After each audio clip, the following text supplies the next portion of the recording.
ଆସନ୍ତୁ କଳ୍ପନାରେ ଟିକେ ପଛକୁ ଯିବା ଊନବିଂଶ ଶତାବ୍ଦୀର ଭାରତକୁ। ଏକ ଏମିତି ସମୟ ଯେତେବେଳେ ସମାଜ ପୁରୁଣା ପରମ୍ପରା ଆଉ ନୂଆ ଚିନ୍ତାଧାରାର ଦୋଛକିରେ ଠିଆ ହୋଇଥିଲା।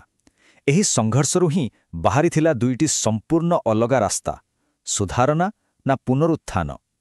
ଚାଲନ୍ତୁ ଏହି ବୌଦ୍ଧିକ ଯାତ୍ରାକୁ ଆହୁରି ପାଖରୁ ଦେଖିବା। ଆଉ ଜାଣନ୍ତି, ଏ ପ୍ରଶ୍ନଟା ଖାଲି ଇତିହାସର ନୁହେଁ, ଏହା ପ୍ରତ୍ୟେକ ସମାଜ ପାଇଁ ଏକ ଚିରନ୍ତନ ଦ୍ୱନ୍ଦ୍ୱ। ଊନବିଂଶ ଶତାବ୍ଦୀର ଭାରତ ଠିକ୍ ଏହି ଦ୍ୱନ୍ଦ୍ୱର ସାମ୍ନା କରୁଥିଲା। ଗୋଟେପଟେ ଶହ ଶହ ବର୍ଷର ପୁରୁଣା ପରମ୍ପରା, ଆଉ ଅନ୍ୟପଟେ ପାଶ୍ଚାତ୍ୟରୁ ଆସୁଥିବା ପରିବର୍ତ୍ତନର ନୂଆ ଝଡ଼। ତ ସେତେବେଳର ସ୍ଥିତିଟାକୁ ଟିକେ ଭଲ ଭାବରେ ବୁଝିବାକୁ ଚେଷ୍ଟା କରିବା। ଗୋଟେପଟେ ଜାତିପ୍ରଥା, ଅନ୍ଧବିଶ୍ୱାସ ଆଉ କଠୋର ନିୟମରେ ବାନ୍ଧା ହୋଇଥିବା ଏକ ସମାଜ, ଆଉ ଠିକ୍ ସେତିକିବେଳେ ଅନ୍ୟପଟୁ ଆସୁଥିଲା ସ୍ୱାଧୀନତା, ସମାନତା ଆଉ ନ୍ୟାୟ ଭଳି କିଛି କ୍ରାନ୍ତିକାରୀ ପାଶ୍ଚାତ୍ୟ ବିଚାର। ତେବେ ଏ ଦୁଇ ଶକ୍ତି ଭିତରେ ଟକ୍କର ହେବା ତ ନିଶ୍ଚିତ ଥିଲା। ଏଇ ଯୋଉ ପୁରୁଣା ଆଉ ନୂଆ ଭିତରେ ଲଢ଼ାଇ ଚାଲିଥିଲା, ସେଇଠୁ ହିଁ ଆରମ୍ଭ ହେଲା ଏକ ବଡ଼ ସାମାଜିକ ଆନ୍ଦୋଳନ ପାଇଁ ପରିସ୍ଥିତି।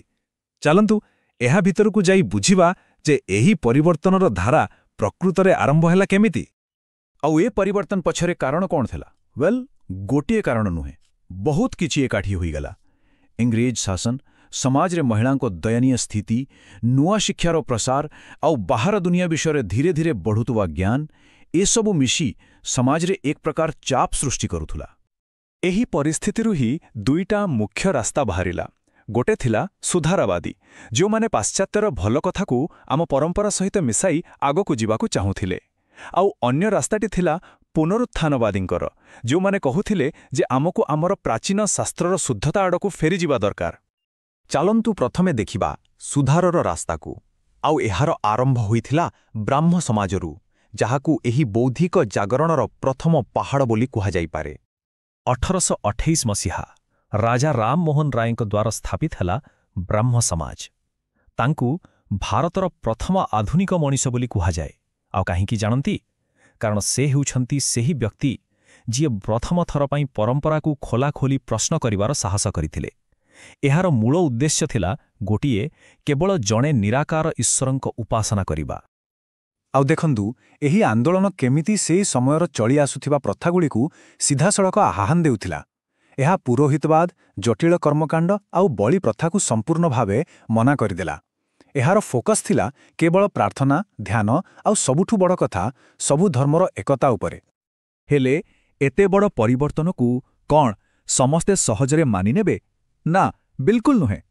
ରାଜା ରାଧାକାନ୍ତ ଦେବଙ୍କ ଭଳି ବହୁତ ରକ୍ଷଣଶୀଳ ଲୋକ ଏହାର କଡ଼ା ବିରୋଧ କଲେ।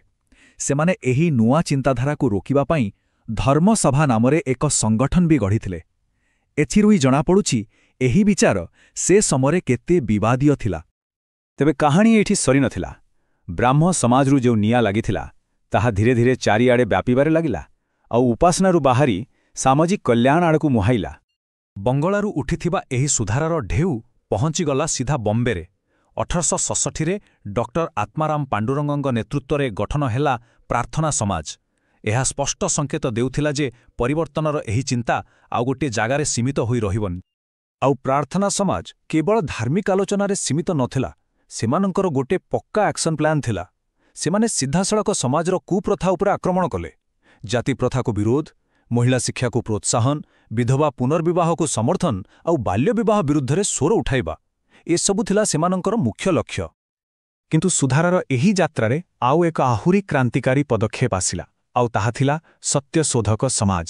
1873ରେ ଜ୍ୟୋତିବା ଫୁଲେଙ୍କ ଦ୍ୱାରା ସ୍ଥାପିତ ଏହି ସମାଜର ଉଦ୍ଦେଶ୍ୟ ଆହୁରି ସ୍ପଷ୍ଟ ଥିଲା, ଜାତି ବ୍ୟବସ୍ଥାକୁ ସମ୍ପୂର୍ଣ୍ଣ ଭାବେ ଶେଷ କରିବା। ଜ୍ୟୋତିବା ଫୁଲେଙ୍କର ତରିକା ବହୁତ ଜବରଦସ୍ତ ଥିଲା।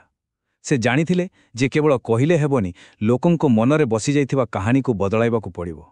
ତେଣୁ ସେ ବ୍ରାହ୍ମଣମାନଙ୍କ ପ୍ରତୀକ ରାମଙ୍କ ବିପକ୍ଷରେ ରାଜା ବଳିଙ୍କୁ ନିଜର ପ୍ରତୀକ ଭାବରେ ବ୍ୟବହାର କଲେ, ଯାହା ନିଜେ ହିଁ ଏକ ଶକ୍ତିଶାଳୀ ବାର୍ତ୍ତା ଦେଉଥିଲା। ଏତେ ସମୟ ତ ଆମେ ସୁଧାରବାଦୀ ଆନ୍ଦୋଳନ ବିଷୟରେ କଥା ହେଲେ, କିନ୍ତୁ ମନେ ଅଛି ଆମେ ଆଉ ଗୋଟେ ରାସ୍ତା ବିଷୟରେ କହିଥିଲେ?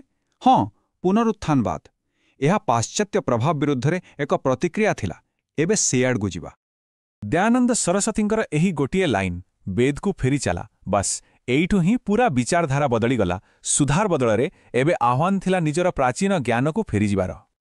1875 ମସିହାରେ ଦୟାନନ୍ଦ ସରସ୍ୱତୀ ଆର୍ଯ୍ୟ ସମାଜର ସ୍ଥାପନା କଲେ। ସୁଧାରବାଦୀମାନେ ଯେଉଁଠି ପାଶ୍ଚାତ୍ୟ ଜ୍ଞାନକୁ ଆପଣେଇବାକୁ ଚାହୁଁଥିଲେ ସେଇଠି ଆର୍ଯ୍ୟ ସମାଜ ଏକଦମ ଓଲଟା କଥା କହିଲା। ସେମାନଙ୍କର ଦୃଢ଼ ବିଶ୍ୱାସ ଥିଲା ଯେ ସମସ୍ତ ସତ୍ୟ ଆଉ ଜ୍ଞାନର ଏକମାତ୍ର ଉତ୍ସ ହେଉଛି ଆମର ପ୍ରାଚୀନ ଗ୍ରନ୍ଥ ବେଦ। ଆର୍ଯ୍ୟ ସମାଜର ପ୍ରଭାବ କିନ୍ତୁ ବହୁତ ଗଭୀର ଥିଲା। ଏହା ସେହି ସମୟର ହିନ୍ଦୁ ସମାଜକୁ ଏକ ନୂଆ ଆତ୍ମବିଶ୍ୱାସ ଦେଲା ଯେ ଆମେ କାହାଠୁ କମ୍ ନୁହେଁ। ଏହା ପାଶ୍ଚାତ୍ୟ ସଂସ୍କୃତିର ଶ୍ରେଷ୍ଠତାକୁ ଖୋଲାଖୋଲି ଚ୍ୟାଲେଞ୍ଜ କଲା। ଏପରିକି ଧର୍ମ ପରିବର୍ତ୍ତନ କରିଥିବା ଲୋକଙ୍କୁ ପୁଣି ହିନ୍ଦୁ ଧର୍ମକୁ ଫେରାଇ ଆଣିବା ପାଇଁ ଶୁଦ୍ଧି ଆନ୍ଦୋଳନ ବି ଆରମ୍ଭ କଲା। ଆଉ ଦୟାନନ୍ଦଙ୍କର ଏହିସବୁ କ୍ରାନ୍ତିକାରୀ ବିଚାର ତାଙ୍କର ପୁସ୍ତକ ସତ୍ୟାର୍ଥ ପ୍ରକାଶରେ ସ୍ପଷ୍ଟ ଭାବରେ ଲେଖାଯାଇଛି।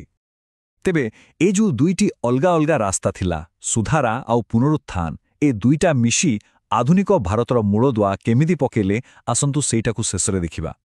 ତ ଶେଷରେ ଆମେ ଦେଖିଲେ ଦୁଇଟି ପୂରାପୂରି ଭିନ୍ନ ଦୃଷ୍ଟିକୋଣ। ଗୋଟେପଟେ ଥିଲା ସୁଧାରର ରାସ୍ତା, ଯାହା ପାଶ୍ଚାତ୍ୟ ବିଚାର ସହ ସମନ୍ୱୟ କରି ସାମାଜିକ ନ୍ୟାୟ ଓ ଉଦାରବାଦର ମୂଳଦୁଆ ପକାଇଲା।